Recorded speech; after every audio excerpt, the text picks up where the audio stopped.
good. Yeah, it's so good to have you guys back. I'm so excited. Another Meet Knuckles episode. How you guys doing? For those who are watching this for the first time and asking themselves, why is she wearing a headscarf? It is midnight. Do you understand? And we're here to gist. Today's topic is going to be a bit different. I always say that, but you know me, I always deliver. But this one is a bit more serious, so I think I might just tone it down on the humor because I want to address something very, very important that I feel like people need to discuss or have conversations about. I mean, we've started having those conversations in 2020, but I feel like we need to start having those conversations in the right places, and I'll kind of like explain the places, well not right places, but in some important places rather than right places, and I'll explain why I'm saying that, right? Okay, so there is a movie I was watching with my family last weekend. I think it is the movie Citation. It's by Kunle Afolayo. You know, it was adapted from the Sex for Grades Investigative Journalism by BBC, you know, and it was just addressing the sexual pressures that young girls face in university from lecturers, and you know, the sexual assault, rape and whatnot, just the story behind all that negativity that, you know, women face in the workplace and in different places. I believe that Kunle Afolayo did, you know, a relatively good job. You know, he featured Timi Otedola and Gabriel Afolayo, and it was really good for a first acting gig for Timi. She did well.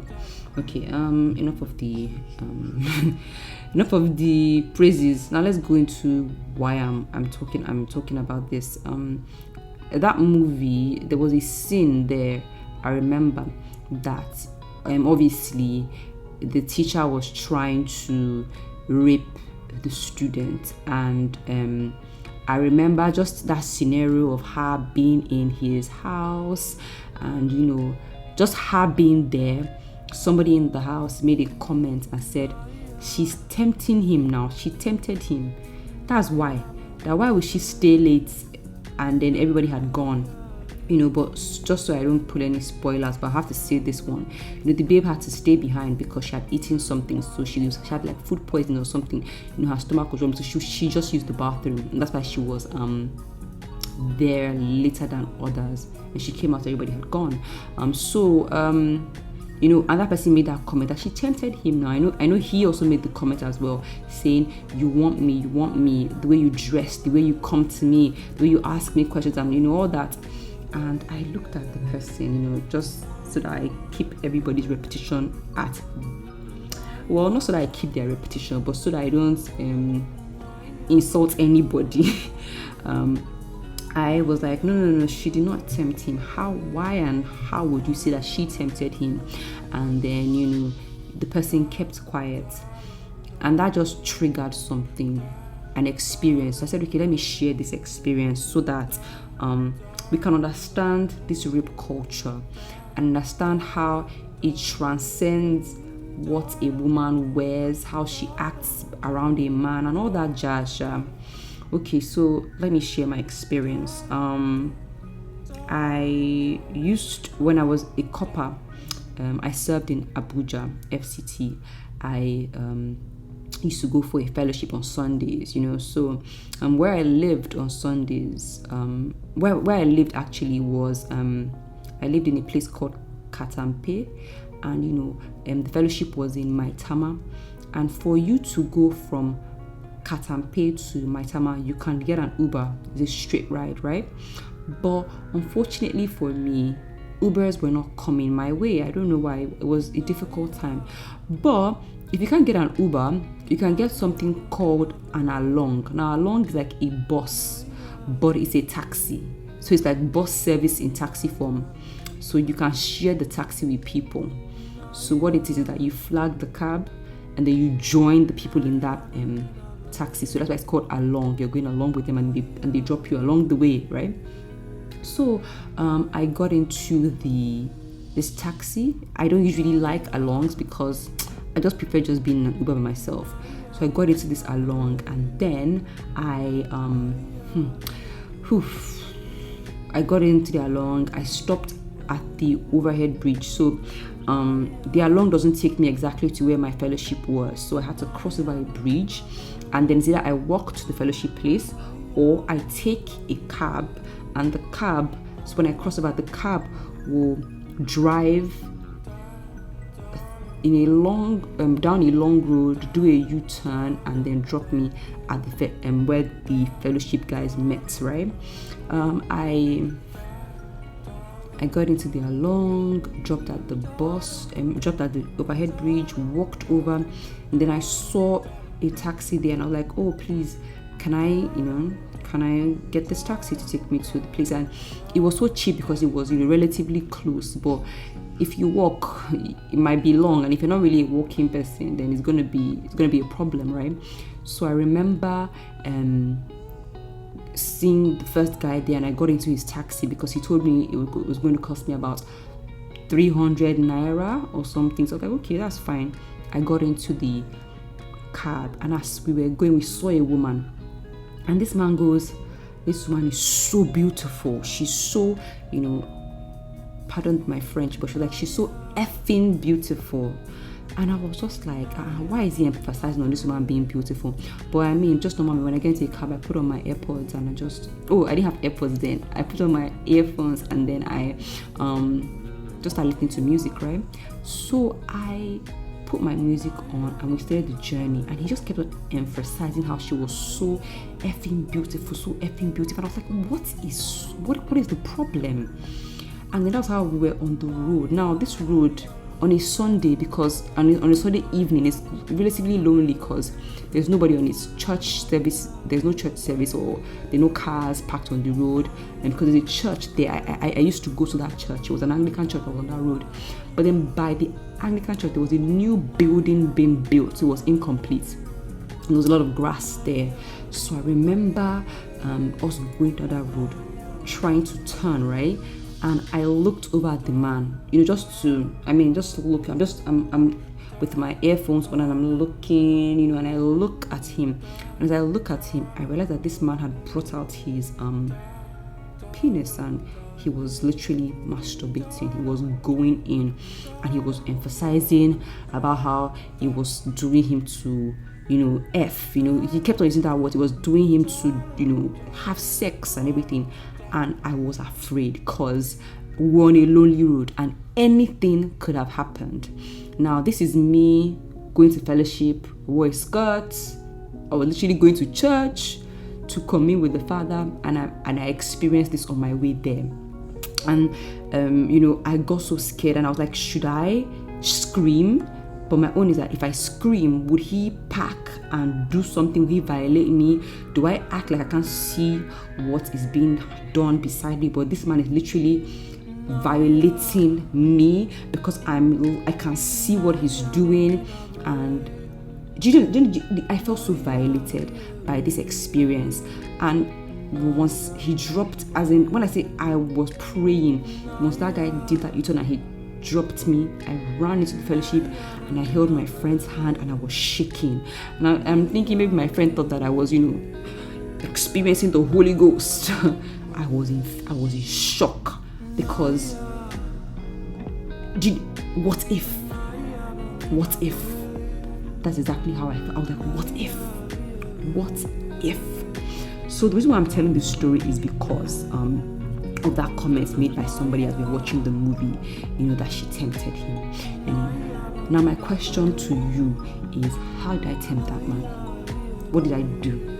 Do you understand? Like, how did I go about it? Did I walk seductively down from the bridge? Did I say something to him? Because I was dressed properly, I was going for fellowship. Do you understand what I'm talking about? And that caused me not to go for fellowship I stopped going for fellowship for like a month because just planning that route was just traumatic for me. And the reason why I'm saying this is that rape is not about the victim. It's more about the perpetrator than the victim. It is about the wickedness of the heart of man. So when we police the way women dress, when we police what they do, how they talk, how they carry themselves, because because of the dysfunctional world we live in, the first thing that came to my mind was, how was I dressed? I was questioning myself. I was looking at myself. How was I dressed? Did I give off something to him that made him think that he could do such a thing to me? Do you understand what I'm talking about? We need to address this thing at its root cause. It is the irresponsibility and the wickedness and the vile nature of man. That is why this happens. Nobody tempted you. I think there's a scripture that says, I am in James chapter 1 verse 14. It says, you are tempted by your own evil desires. You are tempted, each person is tempted by their own evil desires, and not by a woman's black bra sticking out of her shirt. Because then if you say that it's by her black bra sticking out of her chest, that means you are saying you're an irresponsible dog. And I feel like that's how we have trained people, young women, to think that these things happen to them because of how they were raped. In Nigeria, I think, this year, there were a lot of rape cases. Like we saw, there has always been rape cases, but now we saw them at the forefront in the news. And one of the most prominent ones was the story of Uwa. And what happened to Uwa? Uwa was raped in a church. So, just the fact that the women are not safe and we are still preaching this purity culture that is killing women is disheartening to me, because the rapist does not know who good girls are. He doesn't know the difference between good girls or bad girls, or there's no difference. A woman is a target. That is how, just like a lion, anything is prey. Anything is prey. It doesn't care what kind. It doesn't care even if you're the king in your own group. You are prey. So I think that's really like something that just really like upsets me about discussing rape issues. Stop policing women's bodies. Like literally, stop. It's ridiculous. It's ridiculous. That I had to think about what I must have done when it's clear. Just that even a blind man will know that I didn't do anything. It's ridiculous. There's a quote that I saw in a friend's blog post. I will put it in the link in both my YouTube and whatever means you're using to listen to this podcast. He wrote an article about it, and it's by Michael Olashope. The title is "A Woman's Body Is Not Sin." I think you should really sit down and digest it, because he does proper exegesis on understanding this purity culture, how it is failing us, and just the next steps, things that need to be done. There's a quote that is by a lady called Lady K. Clean. She's a former Christian who is a critic of purity culture, just like he states in his blog. She says, while boys are taught that their minds are gateways to sin, women are taught that their bodies are. So there are silly things that they preach in church where they say men are very imaginative and visual beings, which is funny because I am very visual. One of the things that God delivered me from when I started to walk actively with the Lord was my mind. My mind was filthy. So there were things that I hadn't done physically, but I had done them in my mind. And the Lord needed to wash me off that, of those years of dirt. So for you to now tell me that men are visual, and I'm thinking, but I'm visual. I'm even as a creative, I see things in my mind before I see them physically. So what kind of silly excuse is that? You're teaching boys that they don't have a control over their body. I remember when I went to a pastor's wife's house, one day, and she told me that the purity of my, she said the purity of my relationship, right, is dependent on me. So if I'm dating a man, the purity of that relationship is dependent on me. And I was like, Ma, I'm dating a man, not a dog. He has a say as well. he was so determined in his heart that we will use this relationship to honor God. Do you understand? That I would stay away from things that will lure me to sin. Do you understand what I'm saying? Why would I take on the burden of making sure that my relationship is pure when I'm not dating a dog or a pig? And I asked her why. She said it's in their nature. This is the pastor's wife I'm talking about, guys. A pastor's wife is telling us that it's in the nature of a man to be a predator.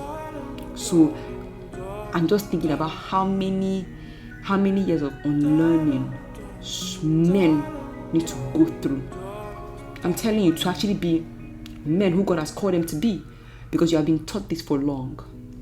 You have been taught that you're a predator for long, so I didn't even know that it was going to get to me like this. But stop blaming the women. Stop blaming the women. Stop blaming. Sexual assault, rape is dependent on the perpetrator. That person is an uncontrollable predator. Do you understand? When we address problems from the root cause, then we seek solutions. Because even if all women wear short skirts, they will still be raped. So since we already know that's the issue, why are we still preaching this false gospel? Why are we preaching this false gospel?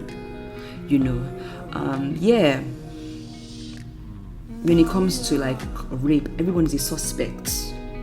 Honestly, everyone is a suspect. There's no he's a good man. He's a good man. I know him, he's a good man. When a lady talks about her experience with you, see, let me not even get into this whole sexual assault with you. Let me not even get into it with you, because if I tell you stories, and the reason why I'm telling these stories is because I remember during the NSAS protest in Nigeria, my siblings and I had to actually sit my parents down and tell them stories.